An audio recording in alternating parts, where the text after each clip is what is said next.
আমার বহু দুই জন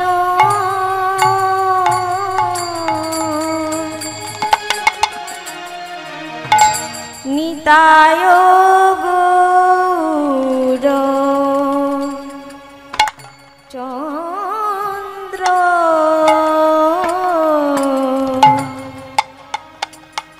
পরম করুণা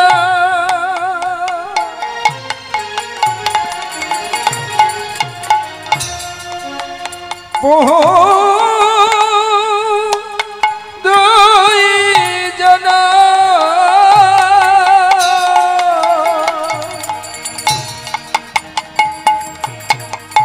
নিতাই গৌর পরম করুণ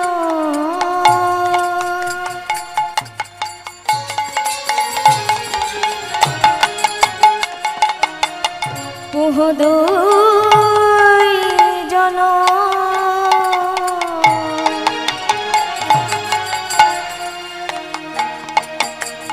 নিতায় গৌর চন্দ্র পরম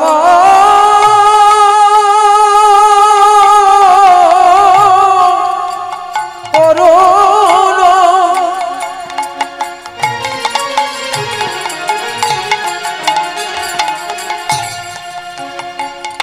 আমার দুই জন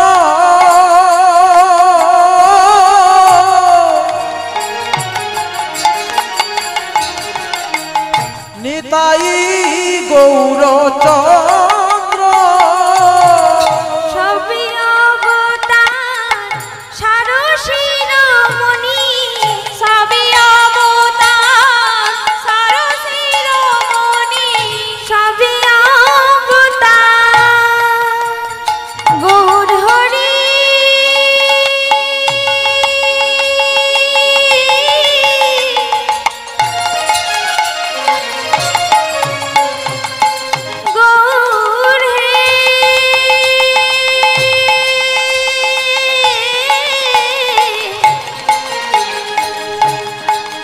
গৌর হরি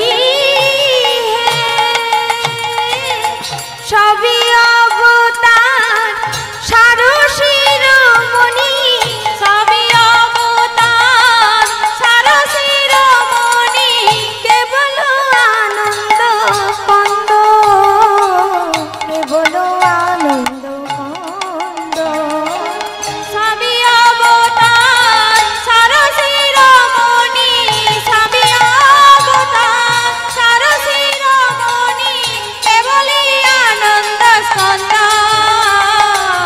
কেবলই আনন্দ স্কন্দ ভজ ভজ ভাই চৈতন্য নিতাই সুদৃঢ় বিশ্বাস করি ভজ ভজ ভাই চৈতন্য নিতাই সুদৃঢ় বিশ্বাস করি ভজ ভজ ভাই চৈতন্য নিতাই সুদৃঢ় বিশ্বাস করি ভজ ভজ ভাই চৈতন্য নিতাই সুদৃঢ় বিশ্বাস করি সংসারে মজিয়া রহিলি পড়িয়া সে পদে নহিল আ সে পদে নহিল আজ সংসারে মজিয়া রহিলি পড়িয়া ফেরতে নাহি কো ফেরতে নাহি কোয়া আপন করম ভুজায় সমন আপন করম ভুজায় সমন আপন করম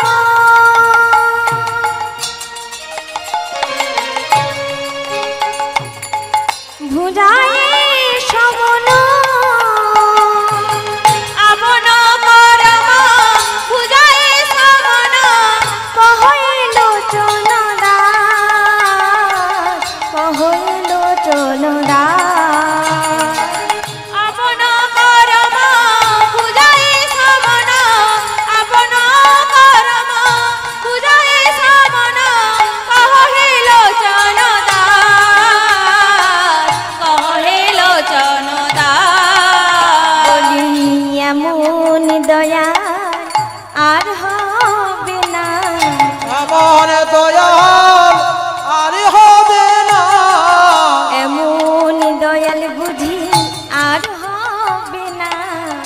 এমন দয়াল বুঝি আর হবে না দাড়িতে নাম বিলায়ে দেবে এমন দয়াল বুঝি আর হবে না মারিকে নাম বিলায়ে দেবে এমন দয়াল আর হবে না মার খেয়েও প্রেম বিলায়ে দেবে এমন দয়াল আর হবে না দাঁড়িয়ে দাঁড়িয়ে নাম বিলায়ে দেবে এমন দয়াল আর হবে না আজ বলো বলো সবাই বদন ভরে এমন দয়াল আর হবে না ও গোজে নাম ওদের গৌর বলে এমন দয়াল আর হবে না ও গোজে নাম ওদের নিতাই বলে এমন দয়াল আর হবে না সেই মধুর নাম আর মধুর গৌরে এমন দয়াল আর হবে না এমন মানব জন্ম যদি নাই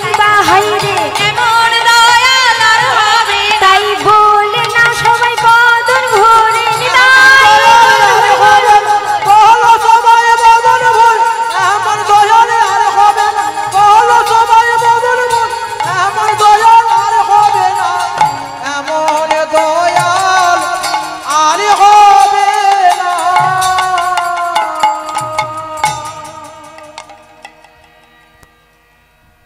সমাগত শ্রী শ্রী গৌর ভক্ত মণ্ডলী বর্গ পরম পূজনীয় সাধুগুরু বৈষ্ণব সকল ভক্তগণ এবং কৃষ্ণ কথা শ্রবণ পিপাসু ভক্তিমতী বিশ্বজননী আমার মহামায়া স্বরূপিণী সকল মাতৃবর্গ রয়েছে এই কীর্তন জগতে যতজন কীর্তনিয়া রয়েছেন আমি হলাম তাদের মধ্যে সর্ব অধমা সর্বকনিষ্ঠা আমারও মধ্যে নাই কোনো জ্ঞান নাই কোনো গুণ আর নাই কোনো ভক্তি তাই গুণহীনা জ্ঞানহীনা ভক্তিহীনা অধমা সুনিতা মণ্ডল এবং আমার এই ক্ষুদ্র শ্রী শ্রী নিতাই গৌর কীর্তন সম্প্রদায়ের পক্ষ হইতে আপনাদের সবার রাতুল রাঙা শ্রীচরণে জানাই শত সহস্র কোটি ভক্তিপূর্ণ দণ্ডবৎ প্রণাম।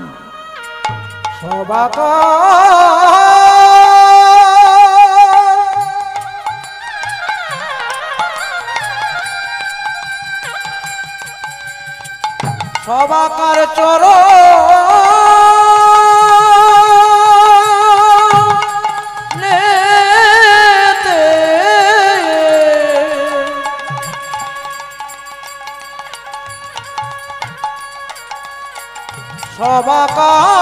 সবাকার চরণে জানাই আমার সহস্র সহস্র কোটি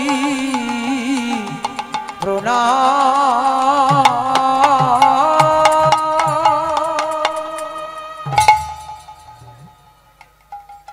সেই সঙ্গে প্রণাম জানাই আমার সকল শিক্ষাগুরু দীক্ষাগুরু আমার পিতা মাতার শ্রীচরণ কমলে প্রণাম জানাই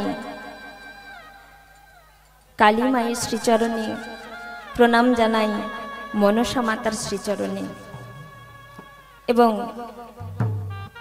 যিনাদের কথা না বললেই নয়, যিনারা অক্লান্ত পরিশ্রম আর প্রচেষ্টা করে আজকের এই মহতি হরিবা আসরের আয়োজন করেছেন, সেই রাজনগর বাহার জলা ফার্মাস ক্লাবের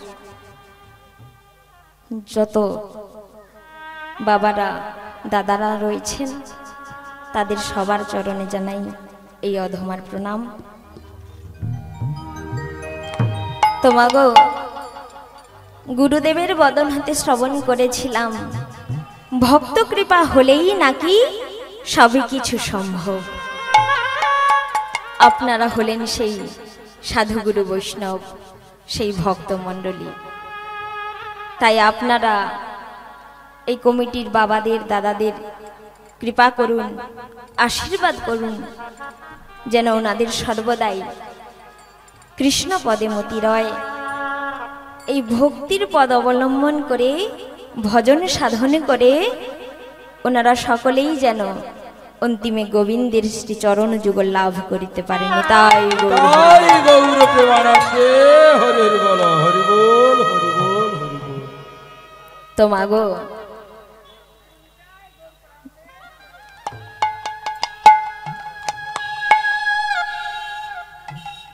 মাগো, আজকে যে আমি এখানে এসেছি আপনাদের হরিনাম শোনাবো বলে।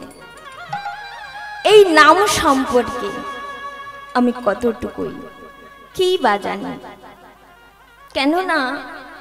কেননা যে নাম সৃষ্টিকর্তা ব্রহ্মা তার চতুর্বদনী বর্ণনা করেও যার কোনো কুল পেলেন না, যে নারদ ঋষি অবহমান কাল তার বিনা যন্ত্রে গান করেও যার কোনো অন্ত পেলেন না, যে দেবাদিদেব মহাদেব এই নামের লাগে শ্মশানবাসী হলেন, সেখানে আমার মতন একজন মূর্খ কলিহত জীব হয়ে কেমন করে সেই দিব্য নাম, সেই মহিমা গুণ কীর্তন করব। তাই মাগো, আজকের এই লীলা পরিবেশন করতে গিয়ে, প্রভুর দিব্য নাম ও মহিমা গুণ কীর্তন করতে গিয়ে আমার অনেক অজস্র ভুল ত্রুটি হবে। আপনারা নিজ গুণে নিজ গৃহের কন্যা ভগিনী সমজ্ঞান করে আমায় ক্ষমা করে আপনাদের যুগলে রাঙা শ্রীচরণে ঠাঁই দিয়ে কৃপা করবেন, আশীর্বাদ করবেন, যেন বলিতে পাহাড়ি হরি বল, হরি বল। ও নাম বলাতে পারি,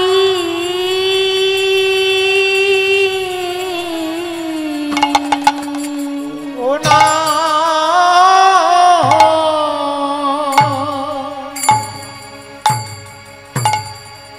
আমি বলিতে পারি না,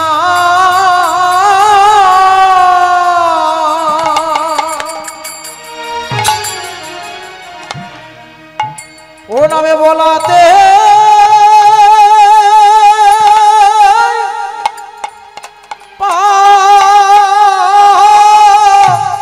পারি,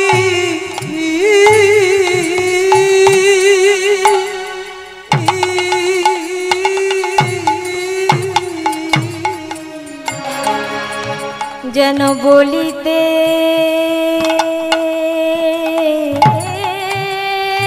পারি,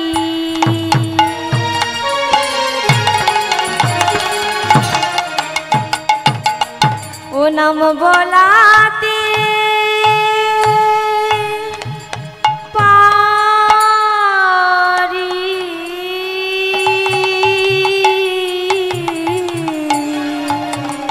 ও নামে বলিতে পারি না,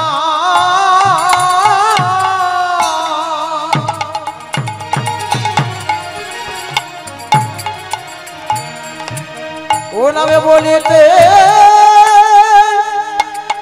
পারি,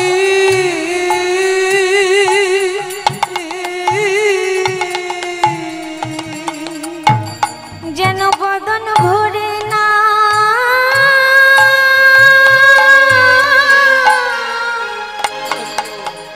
আমি গাইতে পারি,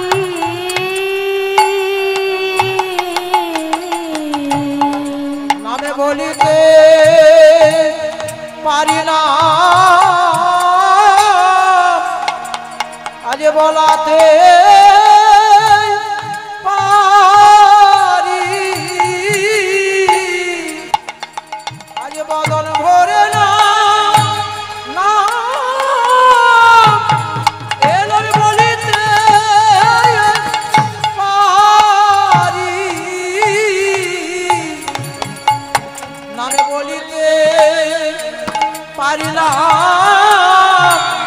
বলাতে পারি। এ জনমে নয় জনমে জনমে বলিতে পারি আর বলাতে পারে। এ জনমে নয় জন্মে জন্মে বলিতে পারি নাম বলাতে পারি। বদন ভরে নাম বলিতে পারি। বলিতে পারি নাম বলাতে পারি। বদন ভরে নাম বলিতে পারি। বলিতে পারি নাম বলাতে পারি। রাধা কৃষ্ণের গান গাইতে পারি। বলিতে পারি নাম বলাতে পারি। রাধা কৃষ্ণের গান গাইতে পারি। বলিতে পারি নাম বলাতে পারি। নিতাই গৌর হরি হরি বলে বলতে পারি নাম বলাতে পারি। নিতাই গৌর হরি হরি বলে বলিতে পারি নাম বলাতে পারি। নিতাই গৌর হরি হরি বলে বলিতে পারি নাম বলাতে পারি। বলিতে পারি নাম বলাতে পারি।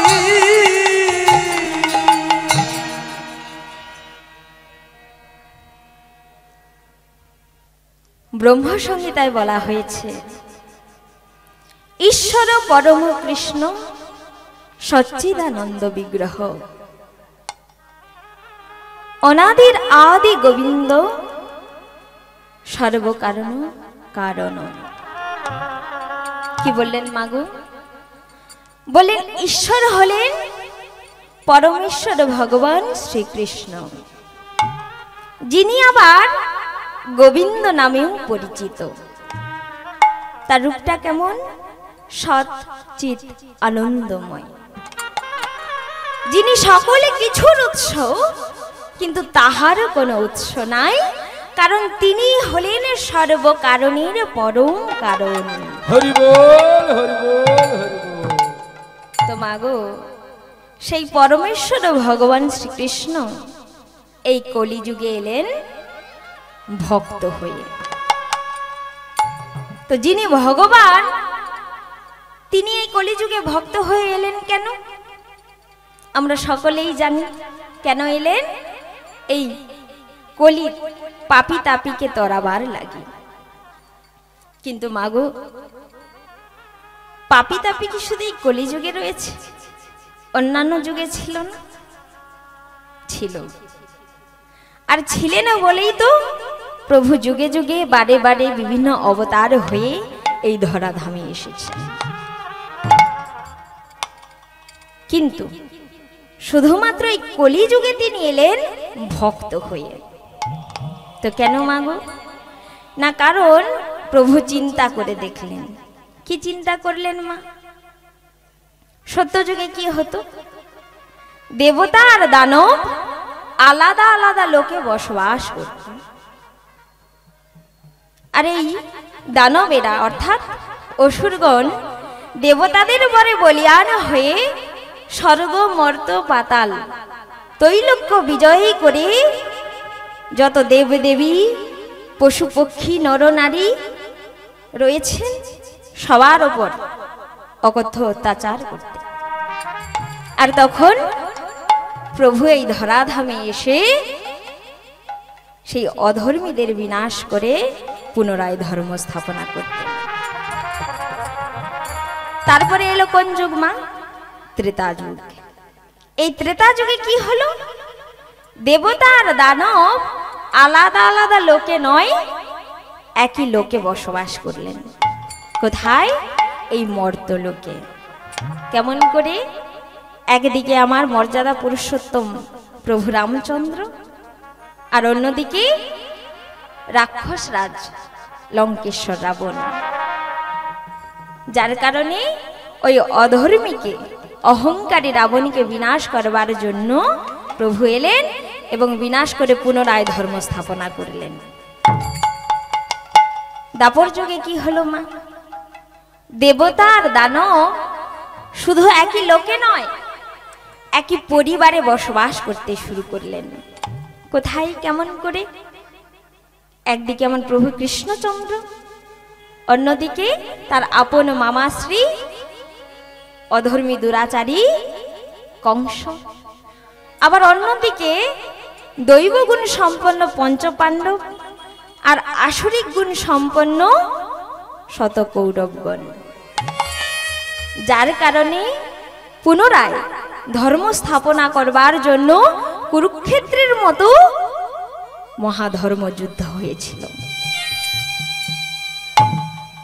তাহলে মাগো, পাপি তাপি সব যুগেই ছিল, তাই কলিযুগে থাকবে না তা তো হয় না, তো কলিযুগেও রয়েছে, কিন্তু আমরা দেখতে পাচ্ছি না কেন? কারণ এই কলিযুগেও অসুর রয়েছে। কোথায়? প্রতিটি জীবের মধ্যে। হরি বল, হরি বল। হ্যাঁ মা, প্রতিটি জীবের মধ্যে শুধু অসুর নয়, দেবতাও বসবাস করছে। অর্থাৎ এই কলিযুগে শুধু একই লোকে নয়, একই পরিবারে নয়, একই শরীরে বসবাস করছেন দেবাসুর। কেউ কি করে মা? ওই দৈবিক গুণটাকে দমন করে আসরিক ভাবে ভাবান্বিত হয়ে সমাজের অকল্যাণ সাধন করে, অধর্মের পথে চলে, ধর্মকর্ম থেকে বিরত থাকে, আর অনাচার করে বেড়ায়। আবার কেউ কি করে মা? ওই আসরিক ভাবটাকে দমন করে দৈবিক ভাবে ভাবান্বিত হয়ে ধর্মকর্ম করে, অপরের কল্যাণ করে, সাহায্য করে, এইভাবে সমাজের মঙ্গল সাধন করেন। তাই প্রভু আমার চিন্তা করে দেখলেন, এই কলির জীবের মধ্যেই তো দেব এবং অসুর রয়েছে, তো কতজনকে তিনি এইভাবে বিনাশ করবেন? তাই তিনি একটি উপায় বের করলেন। উপায়টা কি মা? আমাদের শরীরে যদি কোনো অসুখ হয়, ডাক্তার কি করে মা? আমাদের মেরে ফেলেন না, ঔষধের দ্বারা, চিকিৎসার দ্বারা শরীর থেকে ওই রোগটাকে তাড়িয়ে আমাদেরকে যেমনি ভাবে সুস্থ করে তোলেন, ঠিক তেমনি ভাবে প্রভু কি বললেন? এই কলিযুগে প্রেম নামক ঔষধের দ্বারা আর নামানু নামক চিকিৎসার দ্বারা ওই কলির জীবের মধ্যে থাকা আসরিক ভাবটাকে দমন করে কলির জীবকে মুক্তির পথ দেখাবো। নিতাই গৌর প্রেমানন্দে, হরি বল, হরি বল। তাই তিনি এলেন এই ধরাধামে। তা মাগো, আজকে আমার গৌর হরি চিন্তা করে দেখলেন কলির জীবের দুর্দশার কথা। কলির জীব অন্নগত প্রাণ, ক্ষীণ পরমায়ু, তারা এই দুর্লভ মনুষ্য জন্মটা পেয়ে কেবল অবহেলায় অতিবাহিত করে দিচ্ছে। তো মনুষ্য জন্মটাকে দুর্লভ জন্ম বললেন কেন? দুর্লভ কথার অর্থ কি মা? যা সহজে পাওয়া যায় না। তাহলে আমরা যদি মনুষ্য জন্মটা সহজে না পেয়ে থাকি, তাহলে কেমন করে পেলাম? শাস্ত্রে তার প্রমাণ দিলেন কেমন করে পেলাম।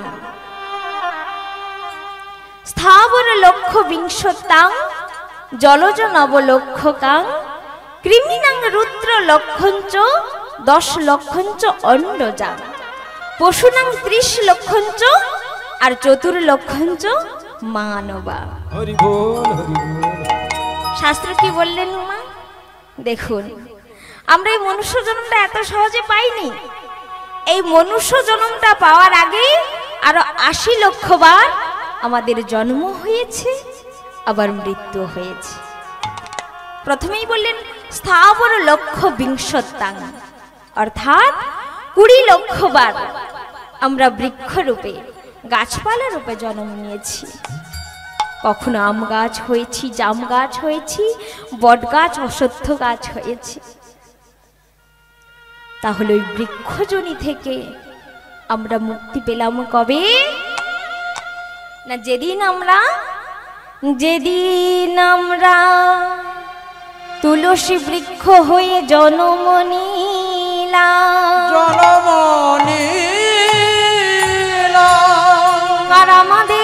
পত্র যখন গোবিন্দের চরণে গেল, গেল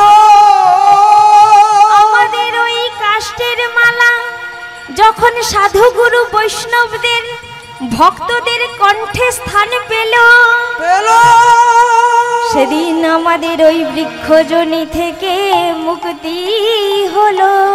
মুক্তি হলো। সেদিন আমরা ওই বৃক্ষজনি থেকে মুক্তি পেলাম। তারপরে বললেন কি, জলজ নবলক্ষ গান, অর্থাৎ 9 লক্ষ বার আমরা জলচর প্রাণী হয়ে জন্ম নিয়েছি, জলের পোকা হয়েছি, মাছ হয়েছি, কাঁকড়া হয়েছি, কত কিছুই না হয়েছি। মুক্তি পেলাম কবে? যেদিন আমরা জলশঙ্খ হয়ে জন্ম নিলাম। আর গোবিন্দের সেবার সময়, পুজোর সময়, আরতির সময় যখন কৃষ্ণ কথা বলা, হরি কথা বলা ভক্ত বদনে বেজে উঠলাম, সেদিন আমাদের ওই জলজীবন থেকে মুক্তি হলো। আর তারপর 11 লক্ষ বার আমরা কৃমি, কীট পতঙ্গ রূপে জন্ম নিয়েছি। মুক্তি হলো কবে? যেদিন আমরা মৌমাছি হয়ে জন্ম নিলাম, আর বিভিন্ন ফুলের থেকে মধু সংগ্রহ করে যখন চাকি ভরলাম, আর সেই মধু যখন গোবিন্দের সেবায় পুজোয় লাগলো, সেদিন আমাদের ওই কৃমিজনী, কীট পতঙ্গজনী থেকে মুক্তি হলো। হরি বল, হরি বল, হরি বল। আর তারপর 10 লক্ষ বার অন্ডজা অর্থাৎ ডিম্বজনী প্রাপ্ত হয়েছি, সাপ হয়েছি, সরীসৃপ হয়েছি, পাখিও হয়েছি। মুক্তি হলো কবে? যেদিন আমরা ময়ূর কুলে জন্ম নিলাম, আর সেই ময়ূরের পাখা যখন আমার গোবিন্দের চূড়োতে স্থান পেল, যখন সেই ময়ূরের পাখা দিয়ে আমার গোবিন্দকে বাতাস করা হলো, সেদিন আমাদের ওই ডিম্বজনী থেকে মুক্তি হলো। আর তারপর 30 লক্ষ বার আমরা পশুকুলে জন্ম নিয়েছি, কখনো বাঘ হয়েছে, সিংহ হয়েছে, আবারও কখনো কুকুর বেড়াল রূপেও জন্ম নিয়েছি। মুক্তি হলো কবে মা? যেদিন আমরা ধেনুকুলে জন্ম নিলাম, যেদিন আমরা গাভী হলাম, আর আমাদের ওই দুগ্ধ যখন নারায়ণের সেবায় পুজোয় লাগলো, আর সেই প্রসাদ যখন সাধুগুরু বৈষ্ণব ভক্তগণ আস্বাদন করলেন, তখন আমাদের ওই পশুজনে থেকে মুক্তি হলো। তাহলে কত লক্ষ জনে ভ্রমণ করলাম মা? 80 লক্ষ জনে ভ্রমণ হয়ে গেল। আর তারপর মাত্র 4 লক্ষ বার আমরা এমন মানব জন্ম পেয়ে থাকি না মা? সববারেই যেমন সুস্থ স্বাভাবিক হয়ে মনুষ্য জন্ম পেয়েছি তা কিন্তু নয়। কোন জন্মে হয়তো অন্ধ হয়েছি, সে জন্মে আর সবাই তাদের 2 নয়নে দিয়ে